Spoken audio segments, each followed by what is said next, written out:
gitu, Mas? Iya, jadi yang pertama sebenarnya pekan terakhir ya, seminggu yang lalu itu yang paling banyak.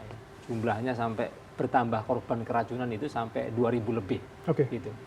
Nah, ketika sebelum itu, ketika pertama kali kami merilis ya, 14 September, itu kan jumlahnya masih 5.000 itu. Itu banyak sekali sekolah-sekolah yang mengajukan keberatan terhadap SPPG itu. Tapi sayangnya suara sekolah, kemudian keberatan dari orang tua itu sama sekali tidak didengar ya oleh SPPG itu, sehingga sekolah-sekolah itu tetap diberikan menu-menu makanan yang dari dapur. Jadi itu, prosesnya gitu terus berjalan? Iya, terus berjalan. Jadi, artinya peningkatan 2.000 tadi karena ada pengabaian, penolakan dari orang tua? Iya, jadi banyak sekali penolakan dari orang tua, kemudian dari sekolah gitu kan, terhadap ya tadi MBG masuk ke sekolah mereka karena sudah ada 5.000 kasus keracunan tadi itu.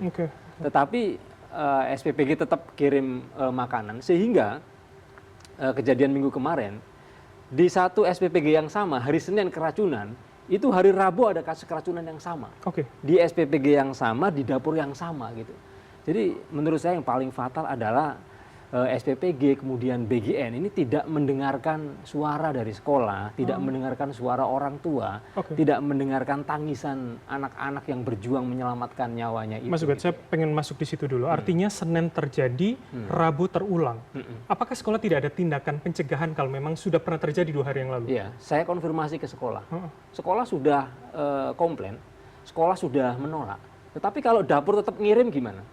Artinya ada pilihan untuk makan tidak dimakan? Iya, tetapi ketika suara sekolah itu tidak dipertimbangkan, gitu kan, sehingga dapur tetap ngirim menu itu ke sekolah.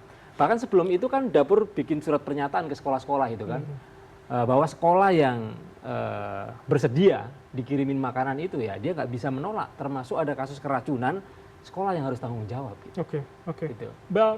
Saya tertarik itu. Ketika 1 minggu bisa sampai 2.000, sebarannya sebetulnya seberapa luas? Kalau di data kami itu sudah menjangkau di 20 provinsi, ya, nyebar di berbagai kota gitu. Karena itu kami kok meyakini ya, kalau kejadiannya hanya di Jawa Barat misalnya, mungkin ada yang tidak beres di MBG Jawa Barat atau SPPG Jawa Barat. Tapi kan kemudian di Jawa Tengah juga kasusnya ribuan, di Jogja juga kasusnya ribuan yang keracunan. Di luar Jawa juga kasusnya tapi ribuan. Penyebabnya mirip atau sama dalam pantauan CPPI? Ya pasti sama ya. Jadi tidak ada quality control ya. Sistemnya nggak ada sama sekali. Sehingga SPPG itu menerapkan sistem yang suka-suka dia. Antara SPPG yang satu dengan SPPG yang lain beda-beda gitu ya. Sehingga ini sistemnya dari mana gitu loh.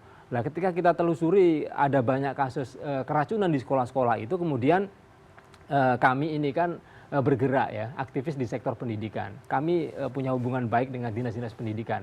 Kita komunikasi dengan dinas pendidikan, mereka bilang bagaimana kita mau bersikap, kita nggak dilibatkan. Gitu. Kemudian di sekolah itu ada yang namanya UKS, gitu, yang punya kegiatan terkait dengan kesehatan. Mereka juga bingung bagaimana kita tidak dilibatkan sama sekali gitu.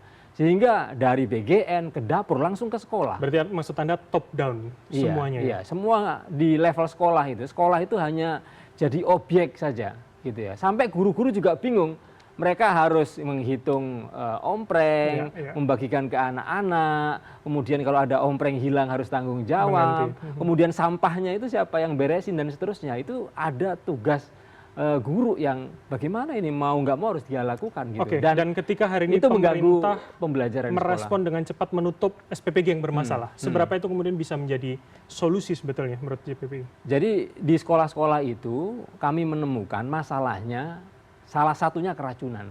Jadi masalah keracunan ini adalah salah satu dari banyak masalah yang terjadi. Nah ketika yang ditutup ini hanya dapur yang ada kasus keracunan, pertanyaannya adalah bagaimana dengan SPPG yang ada banyak masalah lain selain keracunan, tapi belum ditutup. Gitu. Jadi ada banyak makanan basi yang nggak sampai keracunan juga ada, dan itu berulang-ulang kali dikirim ke sekolah. Gitu. Jadi maksud Anda yang model tidak perlu keracunan sebetulnya untuk jadi melihat itu? Karena permasalahannya banyak, nggak hanya keracunan, mestinya ya harus diinvestigasi, diaudit semua gitu. Tidak hanya yang ada kasus keracunan, karena kasusnya beragam dan banyak sekali.